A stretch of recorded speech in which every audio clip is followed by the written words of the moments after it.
بسم اللہ الرحمن الرحیم۔ خالد بن ولید رضی اللہ تعالیٰ عنہ ایک ایسے صحابہ رسول کی داستان ہے جس نے اسلام قبول کیا تو آپ جناب حضور اکرم صلی اللہ علیہ وآلہ وسلم نے سیف اللہ یعنی اللہ کی تلوار کے خطاب سے نوازا۔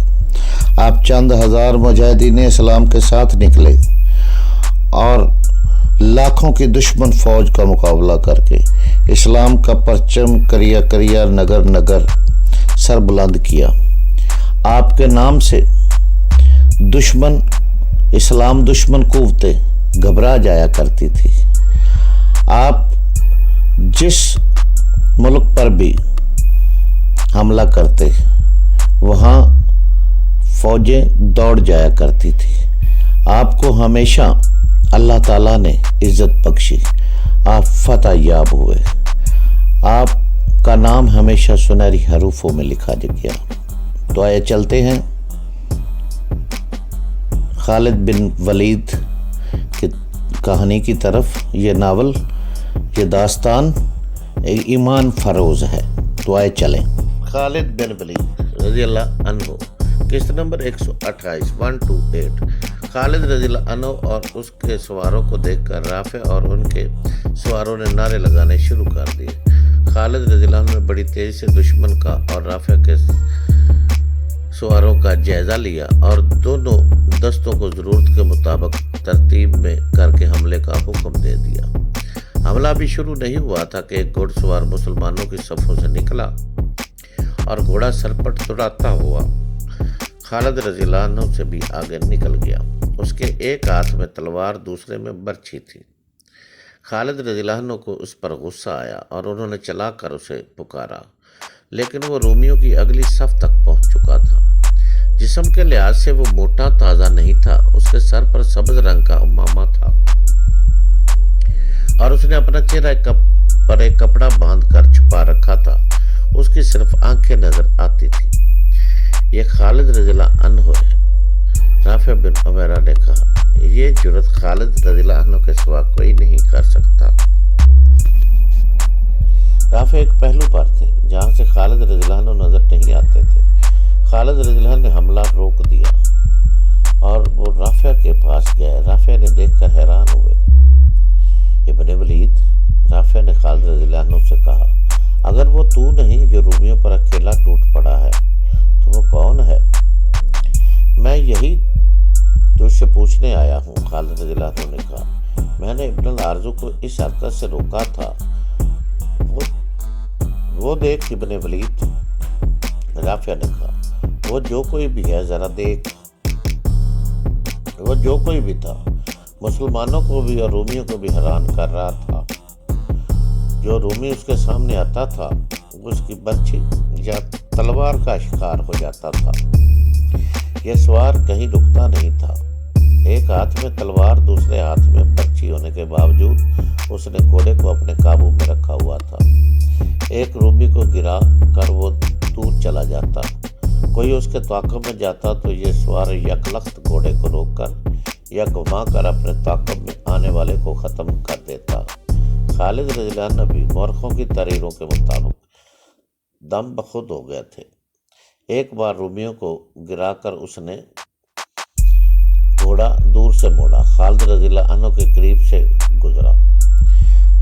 دوستوں، میں یہ خالد بن ولید جو کہانی آپ کو سنا رہا ہوں، اس وقت یقین کریں کہ میری آنکھوں میں آنسو ہیں اور مجھ سے پڑھا نہیں جا رہا کہ اسلام تو یہی تھا۔ جب آپ اسے سن رہے ہوں گے تو یقیناً آپ کی بھی یہی حالت ہوگی، کیونکہ جو اہل دین ہے، جو ایمان رکھتا ہے اور جو رشتوں پر اعتماد رکھتا ہے، وہ ضرور میری اس بات کو محسوس کرے گا۔ بہرحال چلتے ہیں کہانی کی طرف۔ خالد رضی اللہ عنہ نے چلا کر اسے رکنے کو کہا، لیکن سوار نہ رکا۔ دیکھنے والوں کو اس کی صرف آنکھیں نظر آئیں۔ ان آنکھوں میں کچھ اور ہی چمک تھی، بلکہ ان آنکھوں میں دلکشی سی تھی۔ اس کی تلوار اور اس کی برچھی یعنی خون سے سرخ ہو گئی تھی۔ وہ ایک بار پھر رومیوں کی طرف جا رہا تھا۔ ابن ولید رافع نے غضبناک آواز میں کہا، تو حملے کا حکم کیوں نہیں دیتا؟ خدا کی قسم، یہ جنگ اس اکیلے سوار کی نہیں۔ مجاہدین اس سوار کی حیرتناک شجاعت کو دیکھ کر جوش سے پھٹ رہے تھے اور وہ بھی حملے کا مطالبہ کر رہے تھے۔ خالد رضی اللہ عنہ نے حملے کا حکم دے دیا۔ اب مجاہدین اسلام نے جو حملہ کیا تو یہ ایسے غضبناک سیلاب کی مانند تھا جو بند توڑ کر آیا ہو، اور سے ایک پرسرار سوار نے مجاہدین کے لشکر میں قہر پار دیا تھا۔ مجاہدین نے خالد رضی اللہ عنہ کی بتائی ہوئی ترتیب سے حملہ کیا، لیکن وہ سوار اپنے لشکر سے الگ تھلگ اپنی طرز کی لڑائی لڑتا رہا۔ خالد رضی اللہ عنہ اس تک پہنچنے کی کوشش کر رہے تھے، لیکن وہ تو جیسے پاگل ہو چکا تھا، یا وہ خودکشی کے انداز سے لڑ رہا تھا۔ ایک بار پھر وہ خالد رضی اللہ عنہ کے قریب سے گزرا۔ رک جا اے جان پر کھیلنے والے، خالد رضی اللہ عنہ نے چلا کر کہا، کون ہے تو؟ سوار نے گھوڑا ذرا روکا، خالد رضی اللہ عنہ کی طرف دیکھا۔ کپڑے کے نقاب سے اس کی چمکتی ہوئی آنکھیں نظر آئیں اور اس نے گھوڑے کو ایڑ لگا دی۔ خالد رضی اللہ عنہ نے اپنے دو محافظوں سے کہا، اس سوار کو گھیر کر لے آئیں ورنہ یہ مارا جائے گا۔ دیکھو یہ تھک بھی گیا ہے۔ دونوں محافظوں نے گھوڑے دوڑا دیے اور اسے جا لیا۔ کیا تو نے سنا نہیں؟ سالار اعلیٰ نے تجھے بار بار پکارا ہے۔ سوار محافظوں کو چپ چاپ دیکھتا رہا۔ سالار اعلیٰ تجھ سے خفا نہیں، دوسرے محافظ نے کہا، اور اس سے خراج تحسین وصول کر لے آ۔ سوار نے ایک بار پھر گھوڑے کا رخ دشمن کی طرف کر دیا، لیکن اس سے پہلے کہ وہ ایڑ لگاتا ایک محافظ نے اپنا گھوڑا اس کے آگے کر دیا اور دوسرے نے اس کی لگام پکڑ لی۔ عجب بات تھی کہ سوار نے کوئی بات نہ کی اور نقاب سے اس کی صرف آنکھیں نظر آتی رہیں۔ یہ عام سی آنکھیں نہیں تھیں۔ محافظ اسے اپنے ساتھ لے گئے اور خالد رضی اللہ عنہ کے سامنے جا کھڑا کیا۔ اس نے برچھی اور تلوار سے اتنے زیادہ رومیوں کو ہلاک کیا تھا کہ دونوں ہتھیار پورے کے پورے لال ہو گئے تھے اور ان سے خون بہہ بہہ کر اس سوار کے ہاتھوں تک چلا گیا تھا اور کپڑوں پر بھی چھینٹے پڑے تھے۔ خالد رضی اللہ عنہ نے اس کی آنکھوں میں دیکھا تو اس نے نظریں جھکا لی۔ آنکھوں سے تو نوعمر لڑکا لگتا ہے، خالد رضی اللہ عنہ نے کہا۔ تو نے اپنی شجاعت کا سکہ میرے دل پر بٹھا دیا ہے، تیری قدر میرے سوا اور کوئی نہیں کر سکتا۔ خدا کی قسم میں تیرا چہرہ دیکھوں گا اور تو بتا کہ تو ہے کون؟ تو میرا امیر ہے، تو میرا سالار ہے، سوار نے کہا، اور تو میرے لیے غیر مرد ہے۔ میں تیرے سامنے اپنا چہرہ کیسے بے نقاب کر دوں؟ جسے تو میری شجاعت کہتا ہے، یہ ایسا اشتعال اور غصہ ہے جو میرے اختیار سے باہر ہے۔ تجھ پر اللہ کی رحمت ہو۔ خالد رضی اللہ عنہ نے اس سوار کی بات سن کر کہا، کس کی بیٹی ہے تو کس کی بہن ہے تو؟ میں الارزو کی بیٹی ہوں، اس نے جواب دیا۔ زرار بن عارض کی بہن؟ خالد رضی اللہ عنہ نے کہا، خدا کی قسم۔ خولا بن الارزو نے کہا، میں اپنے بھائی کو رومیوں کی قید سے چھڑا کر دم لوں گی۔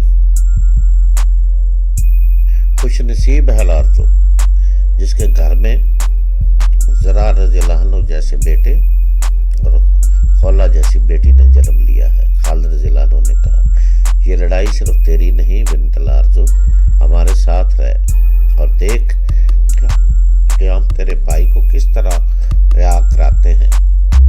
اس دور کی عورتیں بھی اپنے خامدوں اور بھائیوں کے ساتھ میدان جنگ میں جایا کرتی تھی۔ خولا اپنے بھائی زرار رضی اللہ عنہ کے ساتھ آئی تھی، انہیں پتہ چلا کہ ان کے بھائی کو رومیوں نے قید کر لیا ہے تو انہوں نے اسے ذاتی جنگ سمجھ لیا۔ سپہ سالار خالد رضی اللہ عنہ کی بھی پرواہ نہ کی اور رومیوں پر ٹوٹ پڑی۔ عورتیں اور بچے دمشق کے مضافات میں تھے۔